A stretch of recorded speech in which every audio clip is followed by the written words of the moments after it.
Guys பாருங்கள், இது வந்து TNPSC மேத்ஸுடைய 5th sum. The value of log 5 125 into 625 divided by 25 is equal to what அப்படின்னு கேட்குறாங்க. இப்போ log 5 125 plus log 5 625 plus log 5 25 அது எப்படி வந்துச்சு அப்படின்னா, அதாவது பாருங்களேன், அதாவது லாகில் வரும்போது இன்ட்டுல இருந்துச்சு அப்படின்னா அது வந்து ப்ளஸ்ஸாக போட்டுக்கலாம். சரியா? log 5 125 ப்ளஸ் log 5 625 மைனஸ் டிவிஷனில் இருக்குல்ல, அதனால் மைனஸ் போட்டுட்டு log 5 25 அப்படின்னு போடணும். சரிங்களா? log 5 25 புரியுதா? அப்போ அதாவது இன்ட்டுல இருக்கிறத ப்ளஸில் போட்டுக்கிறோம். log 5 125 ப்ளஸ் log 5 625 டிவிஷனில் இருக்கிறதுனால மைனஸ் log 5 25. ஓகேவா? அண்டர்ஸ்டாண்டுங்களா? log 5 125 அது இன்ட்டுல இருக்கனால ப்ளஸ் போட்டுட்டு log 5 625 அதை போட்டணும். மைனஸ் பையில் இருக்கனால மைனஸ் log 5 25 போட்டுட்டு log 5 125 5 எவ்வளோ 5 க்யூப்னு போட்டுக்கலாம். 5 க்யூப் ப்ளஸ் log 5 625 வந்து 5னுடைய எத்தனாவது மடங்கு?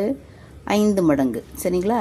9 மைனஸ் log 5 25ன்றது 5னுடைய 2 மடங்கு 5 ஸ்கொயர்டு வந்துடுது. சரிங்களா? இப்போ லாகில் வரும்போது அந்த ஸ்கொயர்டு எப்பவுமே முன்னாடி வந்துடும். சரிங்க? அப்போ வந்து என்ன ஆகுது? முன்னாடி இங்கே 1 இருக்க மாதிரி அர்த்தம். 1 into 3 3 log 5 power 5 ப்ளஸ் அதே மாதிரி இந்த 5 இங்கே வந்துச்சுன்னா 5 log 5 power 5 மைனஸ் 2 இங்கே வந்ததுன்னா 2 log 5 power 5. ஓகேவா? இப்போ 3 நடுவில் இன்ட்டு இருக்க மாதிரி அர்த்தம். log 5 பேஸ் 5 இந்த பேஸும் பவரும் ஒன்றா இருந்துச்சுன்னா அதாவது log 5 base by equal to 1ன்னு அர்த்தம். சரிங்களா? அது ரெண்டும் சேமாக இருந்துச்சுன்னா ஏ பவர் ஏவாவோ பி பவர் பிஓவோ எதுவாக இருந்தாலும் எனிதிங். சரி, அப்போ அது இன்ட்டு 1ன்னு போட்டுக்கலாம். Plus 5 into 1 minus 2 into 1. சரிங்களா? போட்டுட்டோம். போட்டு 3 into 1 3 plus 5 into 1 5 minus 2 that is equal to என்ன? 3 + 5 வந்து 8 minus 2 equal to 6.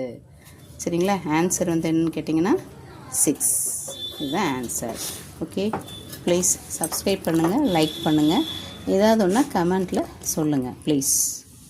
தேங்க்யூ.